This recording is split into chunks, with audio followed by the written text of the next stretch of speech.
This is the CHRILLCAST. I'm Chris. I'm Billy, not Will. And I'm Installation00. And why don't we let Installation00 tell us who he is first, and then I'll have Billy pipe in. So I'm a Halo YouTuber. I create I'm probably best known for my most detailed breakdowns of Halo technology. So like breakdowns of Mjolnir, the different generations, the different marks of the first generation, including augmentations, and probably best known for my most detailed breakdown of the Pillar of Autumn. Definitely go check out his videos and go subscribe to his channel if you happen to be watching us and you're not already subscribed. All right, Billy. Against the law. There you go. Hey, Billy, why don't you tell everybody who you are? Hi, I am Billy, and I put out content on VisNawesome sometimes when I can get a consistent schedule. But I put out gaming videos, but I cut out all of the parts where people breathe real hard into the mic and try to add a lot more comedy instead. I don't do that, do I? No, I you're don't fine. think so. You're awesome. My first videos were horrendous. I do that, but I kind of jumped into podcasting lately, and I've been doing Crisis Comics and Cameos, where I break down all of the rumors and different movies and media outlets, including comics of DC, Marvel, and even independent stuff. We're trying to slowly jump into that because I'm a huge comic book nerd and I love stuff. Who's going to be your most recent guest on your comic podcast? Oh my god, Chris is awesome, and he joined, and it's so great.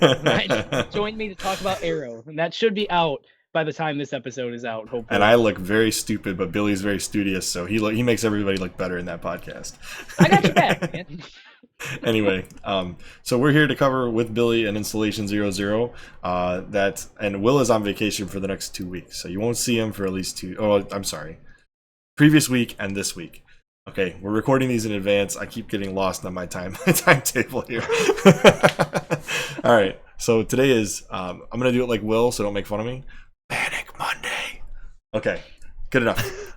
Today we're covering the Half-Life Alyx launch, but before we do that, I've got a couple quick topics. First one is the Halo Nerf guns are releasing on October 1st, 2020. That's pretty exciting. Yeah. You guys checked into that, I'm sure. Yeah, I mean, just knowing what the community are like for like cosplay and stuff like that. I mean, there's some incredible cosplay outfits out there. Knowing that they're making Halo Nerf guns, you can guarantee that the next cosplay event that you see, people are going to be sporting these things with like custom paint jobs. And I mean, if you guys have seen some of the stuff like Adam Savage has done with some of his Nerf gun creations and things like that, and artificially aging them and making them look gritty and like real weapons. I'm really looking forward to seeing what the community come out with in regards to cosplay. Yeah, stuff looks great. Plus, you get opportunity to shoot your friends for real. I mean, there you go. And then the second quick topic I've got is that Ori and the Will of the Wisps came out March 11th. That I've seen a pretty big like just at my store alone. Like I've seen a lot of people come out of the woodwork for that game. Like Ori's got a pretty small cult following from what I've seen. It's nice, but it's gotten a lot more popular lately. Well, it's still under the radar as far as I'm concerned. That's a new one on me. So the following is evidently small enough that it's missed my radar. Oh, it's a Xbox exclusive 2D platformer set in a forest. And the main character, the first game is called Ori and the Blind Forest. Okay. Correct, Billy? Yep, nope, that's it. And it's like a different take on like a Metroidvania style 2D platformer, kind of. Okay. Cool. But it's much more artistic. Sounds good. See, it's really pretty. I rely upon a lot of other YouTubers doing like playthroughs of these kind of games to be aware of them. You know. Especially kind of some of the more like obscure like indie games and yeah, sort of the smaller games. I'll give you a quick preview. Go on. Let's see, here it is. I remember seeing what was it called? So that's the artistic style right there. Oh yeah, that's quite cool. I like that.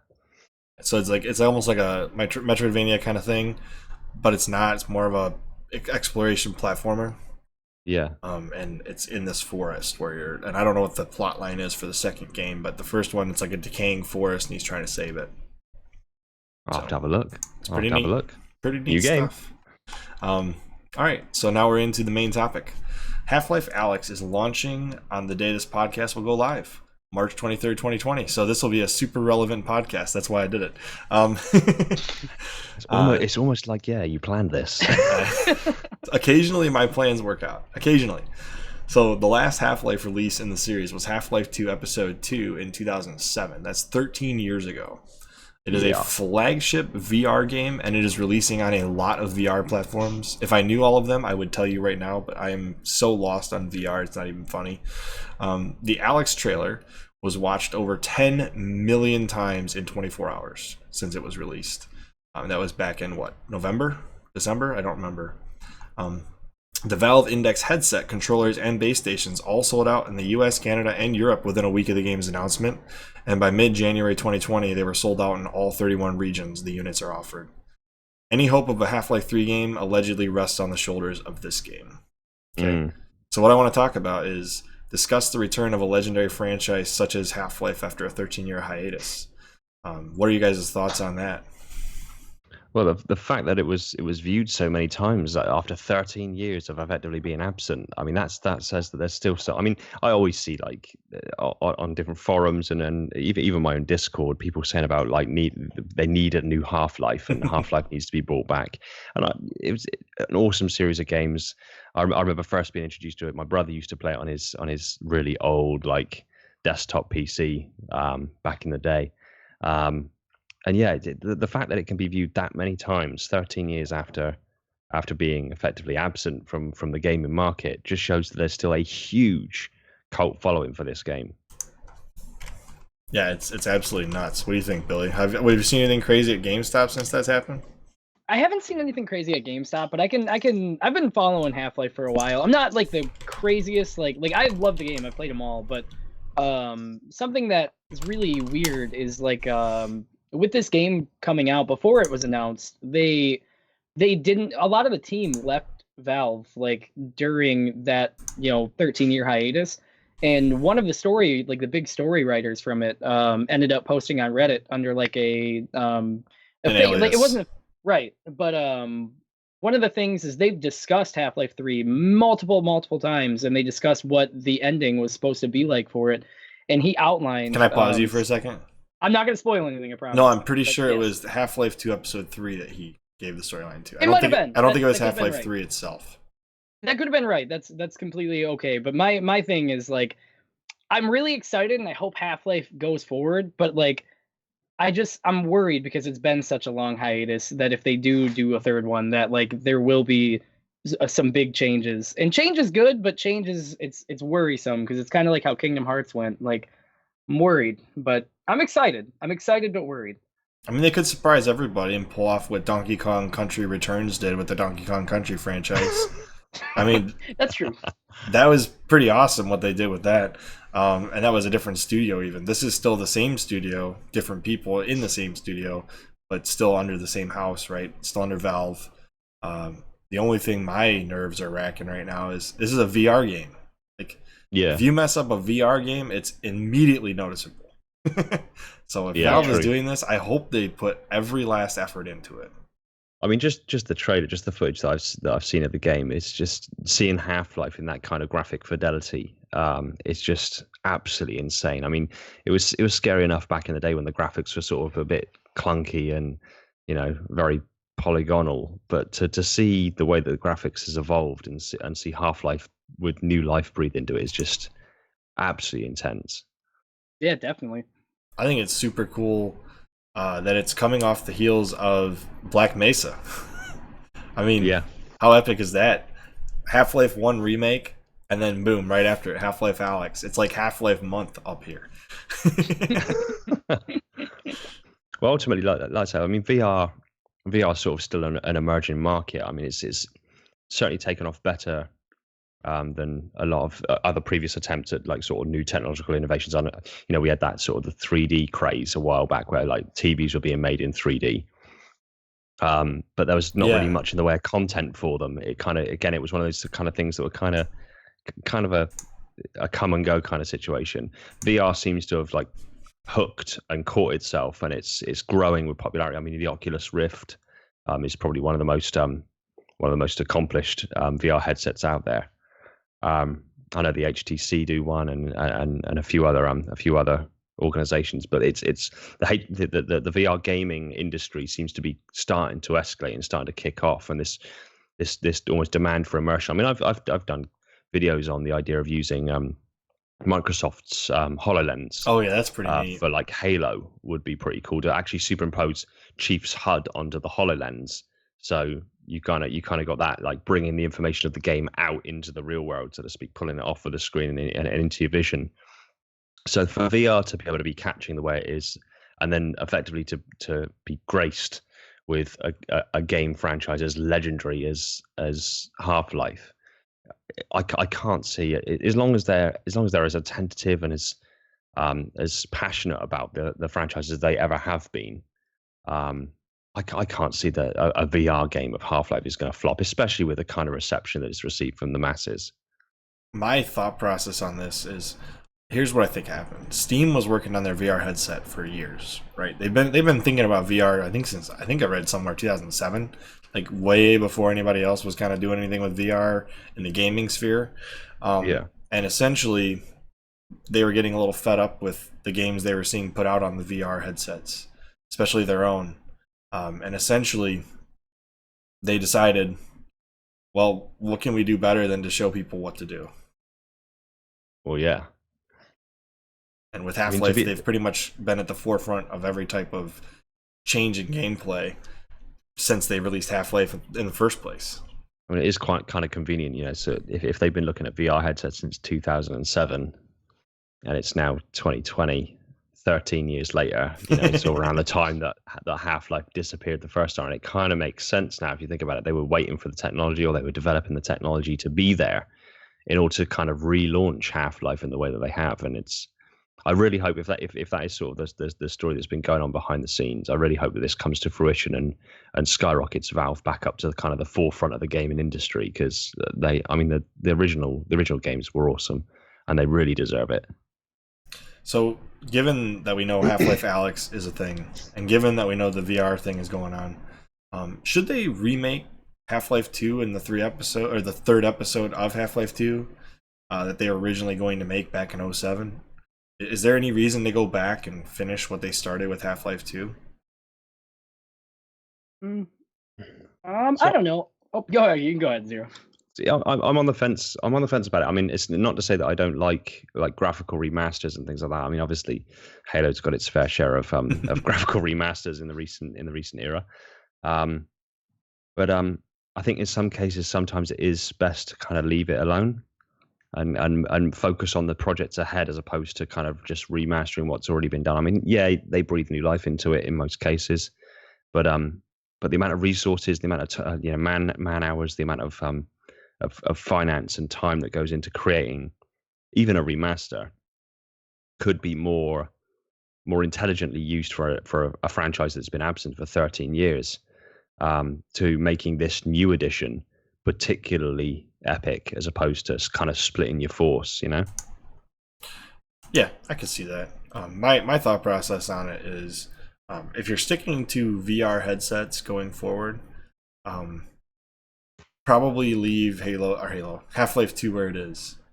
And maybe if you do Half-Life 3, give a video that would summarize the events that should have happened at the end of Half-Life 2. That way you're starting with a fresh slate in Half-Life 3.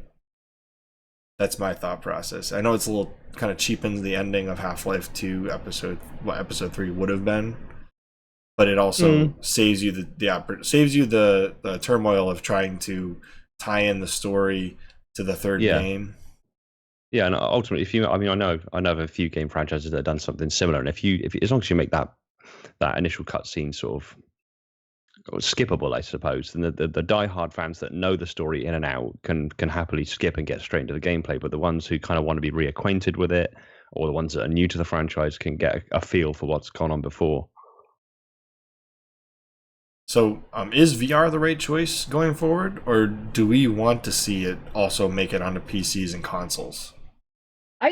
VR definitely, man. Like the biggest, like even with the market of VR, I feel like more top tier developers should put more stock into VR. So seeing Valve actually take an interest in it, we'll hopefully get a lot more big companies putting a lot more time and effort into like really maximizing on the VR, in my opinion. Yeah, I'd agree with that. I mean, HoloLens for Microsoft is sort of been on the horizon for a while. I'm pretty sure, sort of Sony have been sort of pushing some boundaries of VR. It seems like the big players in the gaming industry are starting to come around to the idea of using VR either to augment the gaming platforms that they've already got, or to be kind of a standalone, sort of gaming experience separate from the consoles they've already got.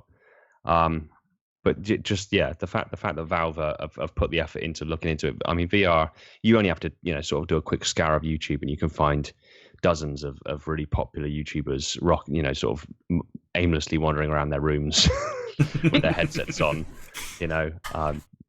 and just playing some really even like the games don't have to necessarily be like graphically insane as far as how detailed they are. Just simple little interactive games are enough for people to really engage and to get a feel for the VR experience. Yeah, I can feel that. I think the only thing that VR is still trying to break free of is the antisocial aspects of it. Same problem that the dang Virtual Boy had in the 90s, right? It's very difficult to have like a social gathering with VR in the same room. You really can't do it to the same effect as you can couch co-op games such as Halo 3, Halo 4. At least not in the same way. Yeah, I could agree with that. Unless there's a new little innovation or something like that allows sort of almost a kind of awareness of what's going on around you in the room, right, and not just the screen. But then that would that may detract from the actual immersion factor of the VR. So yeah, unless something new emerges like that, it is a very kind of solo experience. I think that's the biggest thing going against it. But solo experiences are pretty popular right now. Couch co-op is kind of going away, which I hate that. I hate the fact that couch co-op is kind of going away. But if it does, in fact, actually go away and solo play becomes the norm across the entire industry, VR will probably be very, very, very prominent at that point. I mean, it'd be a real shame if we were to lose sort of the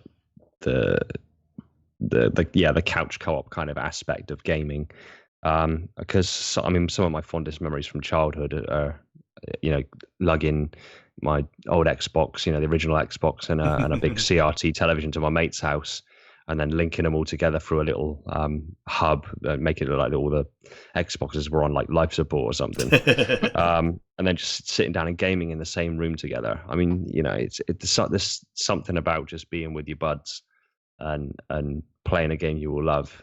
It'd be a real shame to lose that kind of aspect of gaming.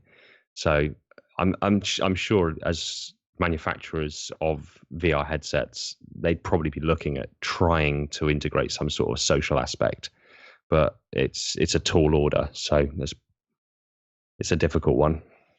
Yeah, I would agree with that. So, in conclusion to this video, do you guys have any closing thoughts? I'm just excited for the future of VR. That's about it.